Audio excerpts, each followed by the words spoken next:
Welcome back. Hi, missed you.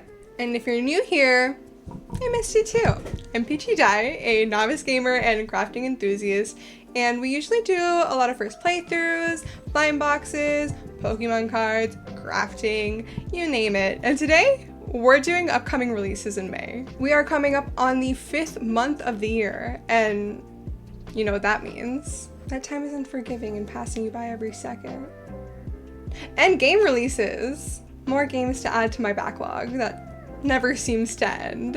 While doing research for this video, I started looking into, of course, games coming out, but I picked out the ones that were interesting to me, even if it's something that I might not personally pick up and play. I still thought they might be worth mentioning, so keep that in mind. Moving forward, I also didn't know how to structure this video. I didn't know if I should do it in chronological order, genre, or like order that interested me. So for simplicity's sake, I did pick chronologically, but if you have any suggestions on how you'd like to see that in the future, comment down below. And with that, we will start with our first game, which also comes out on the 1st of May, Gambonanza. Gambonanza is a roguelike chess game, which I don't really know the rules of chess, or do I play it, nor do I really favor roguelike games. And even though I don't like either part of this game, I still found it interesting because I was like, how do you make chess like a roguelike game? And so this game has a demo. I did try it out. I was still super into it. I've actually like mentioned it a couple times to my friends. So what it is a tiny little chessboard, and you get these pieces, special gambits that change every time you go to the store. Each game is 5 rounds, with the last round being the boss battle. After each win, you get some coins, you get some gambits. The gambits have special abilities, like if you eat an enemy's pawn, they skip a turn. They also have special tile pieces that you can place before the round starts, and each tile piece also has special abilities like trapping anyone who plays that spot. And the tutorial was concise but informative, to the point where I understood the rules of the world, even though I don't really play chess, and vague enough where I could still try to find out some strategies and special plays as I went along. So you're in for a mind-boggling time with this game. They're working on a mobile release for the game, so that's interesting too. Next date on the list is May 5th. We got 2 games coming out that day. We'll start with Dark Adelita. Dark Adelita, if you can't tell by the name, is a Spanish, more so Mexican centered game, which is perfect for Cinco de Mayo. So if you want to bring some aguas frescas or a marg to your couch and cozy up with a not cozy game, it's an action 2D platformer, so not so cozy, but still it was very nice. Again, another game that I don't think I would personally play, but I did have interest in it because of the concept and everything, the art. I did play the demo that was available, and I just don't like platformers, so I got really frustrated, but I still played it for a good amount of time. I think I was there for like an hour and a half trying to get through the levels that were available, so still a good time. This is a retro shooter where you play as Angela and Adelita, which, if you don't know, is women soldiers that participated in the Mexican Revolution. Your goal in the game is to fight your way to restore peace in a fractured Mexico. The first level starts you off in a city in Mexico that escapes me at the moment, but I was like, wow, I recognize that name at the time. And then it ends with a boss fight with, you may know her, La Llorona, which La Llorona pissed me off. Like, I had to restart that so many times, and I was playing on the easiest level. So if you do enjoy a challenge, there's not only the easy level, which is the one I was playing, where you have 3 lives, you restart at checkpoints, and then if you die all 3 lives, you restart from the beginning of the level, not the entire stage. The next mode up is 3 lives, but you restart at the beginning every time, no checkpoints. And the last mode, which was called Realistic, is you get 1 life. That's it for all the stages. Overall, this game was so cute. I love the thought that was put into it. I love the highlights and nodes to Mexican culture that was in the game. And if you like platformers, check it out. Might be your vibe. Another game that's coming out on May 5th is Wax Heads, and you might have seen this before because I did post a video of me playing the demo. This game is so beautiful. Also very well thought out. I think a lot of the games that are featured on my list today, super thought out. I love the ideas, and they seem really different to me, honestly.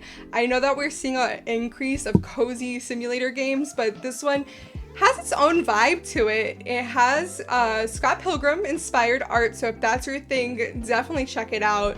This is a cozy record store simulator where you are employed and you get to pick out records for vibrant NPCs that come in, and they kind of tell you what they're looking for, and there is hints in the clothing and stuff that they speak. There's also in-game social media where people post and you see, so like that kind of hints into some days as well. Not only did they use original music for this game, but also they gave the band's lore, so it's very in-depth, very thought out. The record store owner also has her own drama, and that was a fun adventure to kind of ride through. There is zines that you pick up, there's flyers you can make for local bands. And if you think it's a lot of pressure to find the perfect album, song, etc. for the customer, don't worry. There are 2 game modes. There is one where you get what you get and you don't get upset. The customer just kind of cries on their way home. Or you have mode number 2, which I've deemed as the people pleaser mode, where you get a small dink, a small little penalty, but you get to try again to get the perfect match for the customer. I think the actual name for the mode is The Customer's Always Right, which is cute. I do want to note that if you do play the demo, it does not transfer over to the game because the demo was made specifically to showcase the game, so the progression is not the same. It is a lot faster in the demo than it is in the normal gameplay. You know that scene in Perks of Being a Wallflower? They're in the tunnel, golden tone to it, you know, the epitome of coming of age movies, where Emma Watson is coming out of the sunroof and holding her arms out wide, and in that moment they were infinite. Well, that's the vibe that this game is trying to curate for you. Mixtape. Mixtape comes out on May 7th. This game is set in a time before Spotify, YouTube, MP3 players, CDs. Before all of that, you had the mixtape. And during this time, you had iconic bands like Joy Division, The Cure, Other People. The Strokes? Were they from that time? I'm quoting bands from Tumblr. Like, I don't know. But anyway, those kids knew, and you follow a group of kids who are going out on their last little hurrah before they say goodbye to each other. While they're going to the last party, they put on this mixtape and kind of go down memory lane, and you join them in these dreamlike memories. This game is inspired by all the classic coming of age movies, so like Perks of Being a Wallflower, and it explores themes of nostalgia, saying goodbye, the highs and lows of being a teenager, and more. You're invited to go back in Mixtape. I think the concept of this game is really cute, and even though I would never return to my high school days, I do think that this is like a very real feeling, and I would love to see how they encapsulate that into this game. Very curious. Now this next game, I actually originally found it on a YouTube short. The developers were deciding how to code the way that the customers walk. This is Thrifty Business. This one comes out on May 7th. This one is another cozy simulator game, but you are running a thrift store this time, and it's set in the 90s. It's very vibrant, very pixel art, super cute. There's customization in the game where you can set up your layout however you want, and you can also decorate it to your style and organize it the way you want. But it seems like the way that you organize things and categorize things is how you earn points, so do keep that in mind. There's also a community-centered aspect to the game, which is really cute, and we'll get to that in a second. Organize your wares by colors, types, function, etc., and that's how you earn community points. Community points will then unlock more furniture, decor, and even more pieces of clothing. There are 500 different items that you can put up for display. As you play, you will listen to your customer stories, fulfill their requests, and they're a little goofy. Eventually, after you level up enough, you will be able to turn this space, this Thrifty Business into a third space, which I know we're all missing them these days. The best part about this game is that they don't want you to be min-maxing. This is a cozy game. I know some of us cannot help ourselves but be efficient and try to get the most that we can. So there's no timed customers, no storming out, no price setting to get the most profit, none of that. If you are a wannabe cozy gamer who just can't help themselves sometimes, this might be a good option for you. Back in 2020, I know, I'm so sorry, trigger warning, content warning, 2020 is mentioned. But before the pandemic in 2020, Coffee Talk came out in January, and it was a very big cozy game back then, and now there's a sequel coming out, so that was exciting. I didn't even know. The first one is set in Seattle, but this one will take you to Tokyo. It comes out on May 21st. Play as a barista who serves up hot drinks and warm words as you listen to the woes of your passing customers. There's also cold drinks and latte art, but I thought that sounded poetic or whatever, so in the original game, there were a lot of monsters, NPCs from folklore as well as humans. This time we are delving into Japanese folklore, and you get to meet yokai, I believe that's how you say it, but I don't speak Japanese. In the sequel, you will have an opportunity to interact with the NPCs even after they leave. There is an in-game social media in this one too. It is called Tomodachi, not to be confused with Tomodachi Life. You're able to interact by leaving comments, liking, and you can even post stuff yourself. You will use this to uncover little secret hints about the storyline and see how that will unfold. Decisions do matter in this game, so. Another one that a lot of people, including myself, are excited for is Paralives, which comes out on May 25th. This is a highly customizable life sim where you're customizing your characters, you're picking up personalities, and then you go live life. Why find job, pay bills, build home, socialize in real world when you can do it online? One of the first things that immediately stood out to me about this game was the amount of customization options. Not only do they have preset colors of things, skin tone, hair color, but they also have those little HSV color selector like scales, and you can literally pick any hue. I was also looking at videos of the building, and it looks like everything is super customizable. You know, some games, they don't let you rotate enough, or like everything's just slightly weird in height. Like everything is customizable. Another cool thing that I saw was that not only do you get to interact with the NPCs, or the townies as they like to call them, but you can interact with many of them at the same time. We have group settings. Another thing I found while perusing through their Steam page was that there will be free updates. They do not plan on doing any paid DLCs ever, so let's go. Insert controversial Sims joke here. I'm not in that community, but I heard about the drama. The last date you want to write down is May 28th. We'll start with Schrodinger's call. I think I'm saying that right. You might also recognize that word from the experiment with quantum mechanics, physics, I don't know. Science.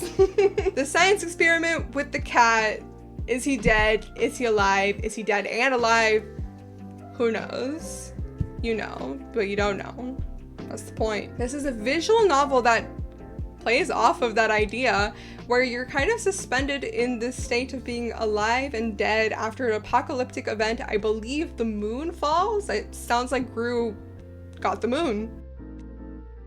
So we follow Mary and Hamlet, this cat, and there's a telephone. And when you pick up the phone, you are listening to people on the other line calling their loved ones as the world is ending, spilling their souls out, telling them regrets, things that they never got to say, the whole 9 yards. As you're listening to these final words, you get to choose words of comfort for them, and decisions matter.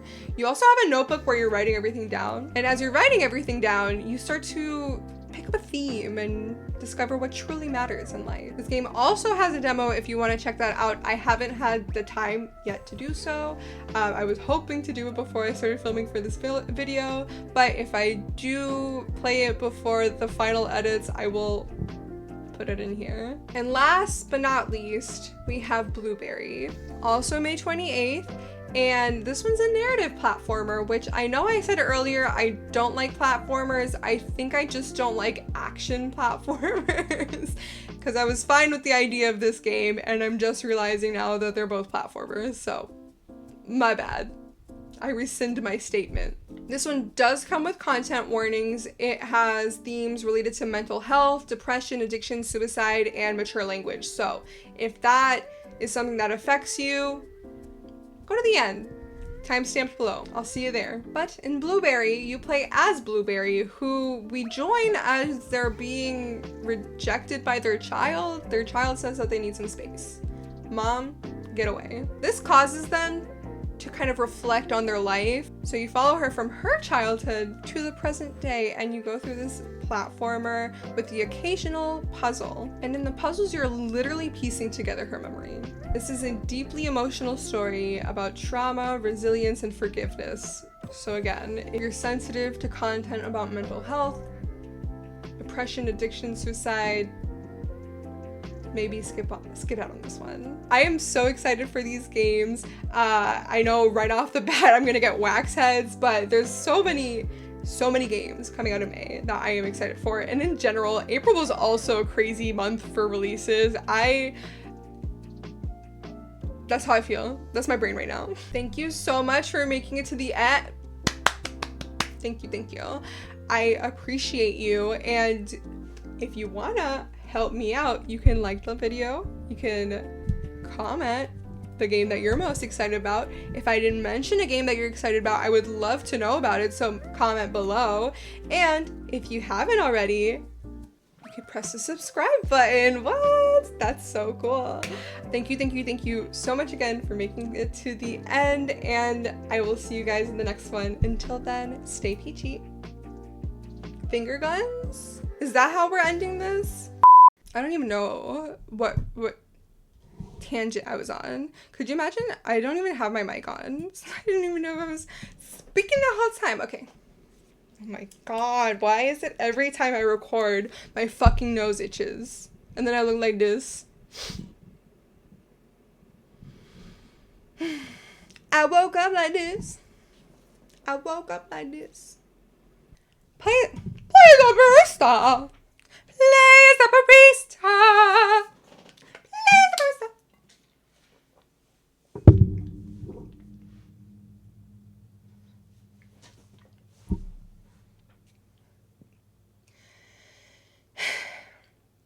Like, I just don't understand why my nose itches so much when I record it. Like, or when I stream, it drives me crazy.